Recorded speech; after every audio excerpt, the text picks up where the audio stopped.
Welcome students, welcome to the YouTube channel. आज हम जो चैप्टर स्टार्ट करने वाले हैं वो है टर्म 2 का चैप्टर नंबर 7। ठीक है, और चैप्टर का नाम है सोर्सेज ऑफ बिजनेस फाइनेंस। आज हम इस वीडियो में इंट्रोडक्शन पार्ट देखेंगे। थोड़ा बहुत मैं आपको बताऊंगी कि क्या सोर्सेज होते हैं, फाइनेंस का मतलब क्या होता है और बिजनेस में फाइनेंस की नीड क्या होती है।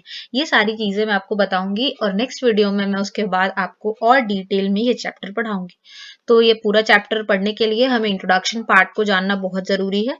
तो आइए चलिए नेक्स्ट चलते हैं नीचे। और हमारे पास पहला सवाल आता है, व्हाट इज बिजनेस फाइनेंस। ये मैंने आपके लिए एक डायग्राम बनाया है। I know my diagram is not good, but आप इससे समझ सकते हैं। Suppose there is a person who is mister Anil. Mister Anil एक पर्सन है, ठीक है। उनका एक बहुत ही बढ़िया रेस्टोरेंट है। देखो ये है restaurant. I know this is not a restaurant but mister Anil एक पर्सन है जिनके पास एक रेस्टोरेंट है और अभी वो और भी रेस्टोरेंट्स खोलना चाहते हैं। उसके लिए उन्होंने सोचा कि मुझे क्या चाहिए होगा, फाइनेंसर। उनको कहते हैं कि आपको फंड्स चाहिए, तो उसके लिए आपको पार्टनरशिप में एंटर करना चाहिए, आपको किसी फ्रेंड से बात करनी चाहिए और फिर जब वो दोनों लोग मिल जाएंगे, आप दोनों लोग मिल करके अपने प्रॉफिट्स को शेयर करना और नए बिजनेस को स्टार्ट करना। वो थोड़े बहुत फंड्स लगा देंगे। तो फिर उसके बाद वो सोचते हैं, ठीक है। फिर उसके बाद वो अपने माइंड में ये भी सोचते हैं कि क्या मुझे लोन लेना चाहिए। अपने फादर की बात भी सोचते हैं और फिर उसके बाद वो अपने फ्रेंड रमेश के पास जाते हैं और उनका फ्रेंड रमेश उन्हें तीसरा ही आइडिया दे देता है। वो कहता है कि आपको डिबेंचर्स या शेयर्स इशू करने चाहिए, क्योंकि डिबेंचर्स और शेयर्स कौन इशू कर सकता है, वो सिर्फ एक कंपनी ही इशू कर सकती है, एक इंडिविजुअल इशू नहीं कर सकता। सपोज अभी आपको पैसे की जरूरत है और आपको हो कि मैं शेयर्स इशू कर दूं, तो ऐसा पॉसिबल नहीं है। वो एक कंपनी, एक ऑर्गेनाइजेशन जो है वही इशू कर सकती है शेयर्स और डिबेंचर्स। आपको अगर पैसों की जरूरत होगी तो आप अपने पेरेंट्स के पास जा सकते हो या फिर बैंक के पास जा सकते हो, और कहीं नहीं जा सकता है। ठीक है। तो बेसिकली अब हमने इस डायग्राम से क्या सीखा कि एक बिजनेसमैन के पास, यानी ये मिस्टर अनिल के पास जाने के लिए मिस्टर अनिल को पैसों की जरूरत हो तो बहुत सारी जगह जा सकते हैं। या तो वो लोन ले सकते हैं, या फिर वो पार्टनरशिप फंड्स में एंटर कर सकते हैं, पार्टनरशिप में एंटर कर सकते हैं फंड्स के लिए, या फिर वो शेयर्स और डिबेंचर्स इशू कर सकते हैं। लेकिन वो पता कैसे करें कि मुझे ये चाहिए, ये चाहिए या ये चाहिए, क्या चाहिए होगा। तो ये पता करने के लिए ही हम ये चैप्टर पढ़ेंगे कि हमें कौन सा फंड, कौन से फंड्स सोर्स कौन से होने चाहिए हमारे फंड्स के। अगर हमें कहीं से पैसों की जरूरत है तो हमें क्या चूज करना चाहिए। ठीक है, आई होप कि आपको ये समझ में आ गया होगा। Now the next is our concept of finance. अब मैंने आपको ये तो बता दिया कि किसी भी बिजनेस को बढ़ाने के लिए या लाइक इनिशियल कैपिटल की जरूरत सिर्फ नहीं होती, हमें आगे और भी पैसे चाहिए होते हैं बिजनेस को बढ़ाने के लिए, रॉ मटेरियल्स खरीदने के लिए, या फिर हमें सैलरी देनी हो तो भी हमें पैसा चाहिए, या फिर हमें रेंट पे करना हो तो भी हमें पैसा चाहिए। तो पैसा तो चाहिए ही चाहिए। So it is necessary to carry out business activities. What is necessary? Finance, it means money. Money is necessary to carry out the business activities. Therefore, finance is called the blood of business. बहुत ही important चीज है। Finance को, जैसे कि हमारी body को चलाने के लिए ब्लड की जरूरत है, उसी तरीके से एक बिजनेस को चलाने के लिए मनी की जरूरत है, फाइनेंस की जरूरत है। और ये हर एक स्टेज पे चाहिए होता है। ठीक है, वेदर टू बाय लैंड और मशीनरी, वेदर टू पे रेंट्स और वेजेस एटसेट्रा। ओके, तो क्योंकि इनिशियल कैपिटल काफी नहीं होती है। आई होप आपको ये समझ में आ गया होगा कि फाइनेंस का मतलब क्या होता है। Now let's move on to the next slide. और यहाँ पर मैं आपको बताऊंगी कि हमें फाइनेंस की जरूरत क्यों होती है। हालांकि मैंने आपको बता दिया है, बट अगर हम बिल्कुल स्पेसिफिक टर्म्स में जाएंगे तो मैं आपको बताती हूँ कि फाइनेंस की जरूरत क्यों होती है। First one, fixed capital requirement. क्या होता है fixed capital? Fixed capital, fixed से यहाँ पे मतलब समझ में आ रहा है। फिक्स्ड मतलब कोई भी चीज जो फिक्स है। यानी कि अगर मैं एक बिजनेस सेटअप करने के लिए एक लैंड परचेज करती हूँ, तो बार बार तो लैंड नहीं परचेज करना पड़ेगा, आज भी, कल भी, परसों भी। मैं उसको एक ही बार परचेज करूंगी, 10 ईयर्स में, 20 ईयर्स में, 50 ईयर्स में एक ही बार परचेज करूंगी। या फिर मैं सपोज किसी कपड़े की दुकान, कपड़े की एक इंडस्ट्री लगाती हूँ, तो मुझे उस मशीन को एक ही बार खरीदना पड़ेगा ना। I don't have to purchase it again and again. तो ये चीजें खरीदने के लिए हमें फिक्स्ड कैपिटल रिक्वायरमेंट्स बोलते हैं। अगर हमें इन चीजों को खरीदने के लिए पैसे चाहिए तो ये हमें फिक्स्ड कैपिटल रिक्वायरमेंट्स होती हैं। ये सिर्फ it is invested in the business for a long period of time, ठीक है। तो ये हमारी हो गई fixed capital requirement. Now next one is working capital requirement. क्या होता है working capital requirement? Which is requires for day to day operations. जैसे कि अगर हमें हर महीने रॉ मटेरियल्स खरीदने हैं, रॉ मटेरियल खरीदने के लिए हमें हर महीना पैसे चाहिए या मे बी 15 दिन में पैसे चाहिए, या वेजेस पेमेंट ऑफ वेजेस, हमें अपने लेबरर्स को, अपने मैनेजर्स को, अपने वर्कर्स को पेमेंट करनी है, वो भी हमें हर महीने चाहिए। रेंट पे करना है, हमें हर महीने चाहिए। यानी वर्किंग चाहिए ही, हर time to time day to day हमें चाहिए, उन्हें बोलते हैं वर्किंग कैपिटल रिक्वायरमेंट। तो फिक्स कैपिटल रिक्वायरमेंट, जब हमें फिक्स कैपिटल की जरूरत हो तब भी हमें पैसे चाहिए। वर्किंग कैपिटल रिक्वायरमेंट्स के लिए भी हमें पैसे चाहिए। और क्या के लिए चाहिए? Diversification. Diversification it means funds also required to expand the existing business. Suppose एक आपका छोटा बिजनेस है, आपके पास बहुत प्रॉफिट्स हो रहा है, प्रॉफिट्स आपके बचते हैं और आपको अपने बिजनेस को एक्सटेंड करना है, तो उसके लिए भी आपको फाइनेंस की जरूरत है। या फिर टेक्नोलॉजी अपग्रेडेशन, इट मीन्स कि अगर आपको सपोज आपकी जो मशीनरी है वो पुरानी है, अब आपकी मशीनरी वो उतना प्रोडक्शन नहीं कर रही है जितना वो पहले करती थी, तो या फिर कोई नई टेक्निक आ गई है जिसकी वजह से आपका प्रोडक्शन और ईजी हो गया है, तो उसके लिए को मशीनरी खरीदनी पड़ेगी या जो भी है, तो उनके लिए भी आपको फाइनेंस की जरूरत है। तो ये 4 पॉइंट्स है, आप 4 पॉइंट्स अपने अपने माइंड में याद रख लो। अगर पेपर में आता है word is the need for finance, तो आपको ये 4 पॉइंट्स बताने हैं और इन्हीं को एक्सप्लेन करना है जिस तरीके से मैंने एक्सप्लेन किया, ठीक है। तो नीड फॉर फाइनेंस आप सभी को समझ में आ गया। आगे बढ़ते हैं। नाउ एक छोटा सा मैंने आपके लिए यहाँ पे टेबल रखा है, classification of sources of funds. यानी कि अब हमें ये तो पता चल गया कि हमें फंड्स की जरूरत है।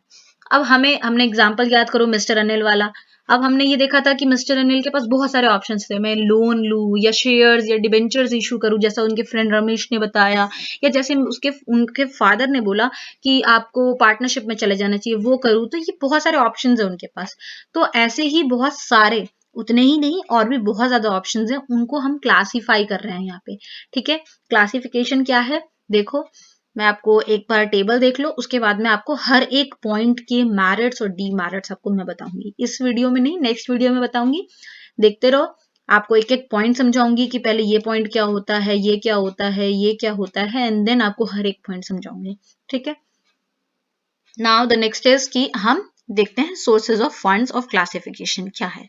सबसे पहले तो हमें फंड्स कहाँ से मिल सकते हैं, तो ये 3 तरीके हैं। 3 तरीके में फंड्स को डिवाइड किया हुआ है। पहला on the basis of period, on the basis of ownership and on the basis of source of generation. ये तीनों क्या होते हैं और फिर इनके सब टॉपिक्स क्या है, लाइक लॉन्ग टर्म में, शॉर्ट टर्म में, और ये सब चीजें क्या होती है, मैं सारी चीजें आपको बताऊंगी। ये आप चाहो तो नोट कर सकते हो, अदरवाइज ये आपकी एनसीईआरटी में आपको अवेलेबल है, ठीक है। नेक्स्ट हम आते हैं अभी, पहला हमने देखो यहाँ पे क्या पढ़ा, on the basis of period. अब हम आगे चलते हैं, on the basis of period ही देखेंगे कि on the basis of period का मतलब क्या होता है। On the basis of period, period is basically means time, ठीक है, कि आपको जो फंड्स हैं वो शॉर्ट टर्म के लिए चाहिए, मीडियम टर्म के लिए चाहिए या लॉन्ग टर्म के लिए चाहिए। Suppose if you need funds for a short period of time, अगर तो आपको फंड्स शॉर्ट टर्म के लिए चाहिए होंगे, तो आप जनरली शॉर्ट टर्म के अगर हमें फंड्स चाहिए होते हैं तो वो 1 ईयर या फिर उससे कम, लेस देन अ ईयर, 6 महीने के लिए वो चाहिए होते हैं। तो वो जब चाहिए होते हैं तो हम कैसे इशू कर सकते हैं, या तो हम लोन ले सकते हैं बैंक से या फिर कमर्शियल पेपर। क्या होता है ये सब चीजें आपको अभी हम जब डिटेल्ड में पढ़ेंगे तब पढ़ेंगे, मैं सिर्फ आपको बता रही हूँ कि on the basis of period का क्या मतलब होता है, ठीक है। या तो मीडियम टर्म के लिए चाहिए होता है, जब मीडियम टर्म के लिए चाहिए होता है तो या तो हमें जो पैसे हैं वो 1 ईयर या 5 ईयर, 1 से 5 ईयर के बीच में चाहिए होते हैं। तो हम कैसे ले सकते हैं, कैसे फंड्स ले सकते हैं, कहाँ से ले सकते हैं, और जब हमें लॉन्ग टर्म्स के लिए चाहिए होते हैं तो हम कहाँ से ले सकते हैं, ठीक है, for a long period of time, like shares issue करके, डिबेंचर्स या लॉन्ग टर्म बोरोइंग से। तो पीरियड का मतलब आपको समझ में आ गया होगा, हम बेसिकली टाइम से यहाँ पे रिलेट कर रहे हैं, ठीक है। फिर उसके बाद आता है on the basis of ownership. Ownership मतलब क्या होता है, ओनरशिप मतलब अपनापन, हमें सबको पता है, ठीक है। तो ओनरशिप में 2 तरीके से होता है, या तो हम ओनर्स का, ओनर मतलब मैं मालिक हूँ, मिस्टर अनिल का रेस्टोरेंट था, वो ओनर होंगे वहां के। तो अगर जब वो अपना खुद का फंड यूज करे, अपना खुद का फंड कैसे यूज करेंगे, या तो वो अपने जो प्रॉफिट्स उनके हो रहे हैं वो उनका खुद का है वो यूज करे, तो उन्हें कहेंगे ओनर्स फंड। ठीक है, या फिर वो शेयर्स इशू करें। वो कैसे इशू करते हैं और क्या होता है वो अभी पता चलेगा आपको। ठीक है, ये तो हो गया ओनर्स फंड। या फिर बोरोड फंड। बोरोड मतलब ऑब्वियस सी बात है, बोरोड मतलब उधार। तो कैसे उधार लिया जा सकता है? डिबेंचर्स इशू करके, लोन्स लेके, पब्लिक डिपॉजिट, ट्रेड क्रेडिट क्या होता है, सब चीजें आपको आगे डिटेल में पता चलेंगी। अभी ज्यादा मत्था को जाने की जरूरत नहीं है। ठीक है, तो आओ नेक्स्ट हम चलते हैं, क्या होता है on the basis of generation. Now generation means कि हम जो लोन, जो हमें फंड्स चाहिए, जो हमें मनी चाहिए, वो हम कैसे ले सकते हैं? या तो हम इंटरनल सोर्सेज से ले सकते हैं, या तो हम एक्सटर्नल सोर्सेज से ले सकते हैं। इंटरनल का मतलब पता है, विद इन दी ऑर्गेनाइजेशन। जब हम पैसा ऑर्गेनाइजेशन के अंदर से इकट्ठा करें तो हम उसे बोलेंगे इंटरनल सोर्सेज। और एक्सटर्नल सोर्सेज क्या? जब हम पैसा आउटसाइड दी ऑर्गेनाइजेशन से इकट्ठा करें, जैसे सप्लायर्स से। मान लो हमने किसी को भाई उधार में गुड्स दे दियो, तो हम कहेंगे भैया अब हमारा पैसा वापस करो, हमें जरूरत है। ठीक है, या फिर किसी इन्वेस्टर को हमने पैसे दे रखे हो, बोले हमारा पैसा वापस करो, हमें पैसे की जरूरत है। ठीक है, जब तो एक्सटर्नल सोर्सेज हम जब यूज करते हैं जब हमें बहुत ज्यादा पैसों की जरूरत होती है, तो हम एक्सटर्नल सोर्सेज से यूज करते हैं, या फिर किसी से उधारी मांग लेते हैं। ठीक है, इंटरनल सोर्सेज मतलब like by accelerating collection of receivables, जिन जिन से हमने पैसा नहीं लिया था उनसे ले लो। डिस्पोजिंग ऑफ सरप्लस इन्वेंट्रीज, यानी अगर हमारे पास बहुत ज्यादा इन्वेंट्रीज है, हमारे पास बहुत ज्यादा रॉ इन्वेंट्रीज हमारा पड़ा हुआ है, गुड्स हमारे पड़े हुए हैं, तो उनको हटाओ, उनको हटा करके पैसे लो। ठीक है, प्लगिंग बैक इट्स प्रॉफिट, उसके प्रॉफिट्स को। ठीक है, तो इंटरनल सोर्सेज के फंड्स हम कब ले सकते हैं? जब हमें छोटे से पैसों की जरूरत है, तो हम कहेंगे भाई जो हमारा एक्स्ट्रा सामान रखा हुआ है उसे या तो जल्दी से बेच दो डिस्काउंट्स वगैरह देके, ताकि हमारे पास पैसा आ जाए। तो इस बेसिस पे भी हम फंड्स को इकट्ठा कर सकते हैं। हमने क्या क्या सीखा एक बार रिकॉल करेंगे। फाइनेंस होता क्या है? Finance is the blood of business. ठीक है, क्योंकि ये हमें बहुत जरूरी है हमारे बिजनेस को आगे भी बढ़ाने के लिए और हमारे बिजनेस को की रिक्वायरमेंट्स को पूरा भी करने के लिए। नीड, अगर हमसे पूछे कि what is the need for finance, तो हमारे पास चार जो पॉइंट्स हैं वो हमें याद रहने चाहिए। पहला, फिक्स्ड कैपिटल रिक्वायरमेंट। दूसरा, वर्किंग कैपिटल रिक्वायरमेंट।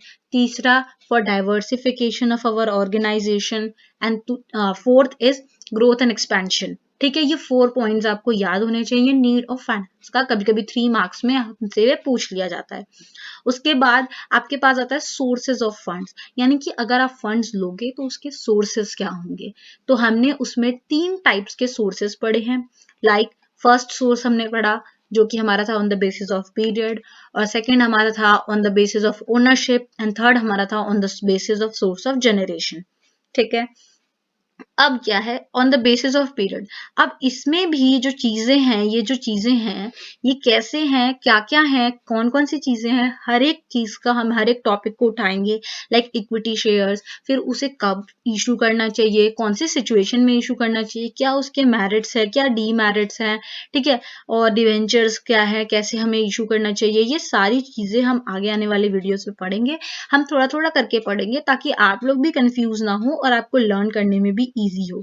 तो अब आगे आपको आई होप कि यहाँ तक सब कुछ समझ में आ गया होगा। और थैंक यू सो मच। और अगर आपने मेरी वीडियो को लाइक नहीं किया है तो लाइक कर दीजिए और चैनल को सब्सक्राइब कर दीजिए। Thank you so much.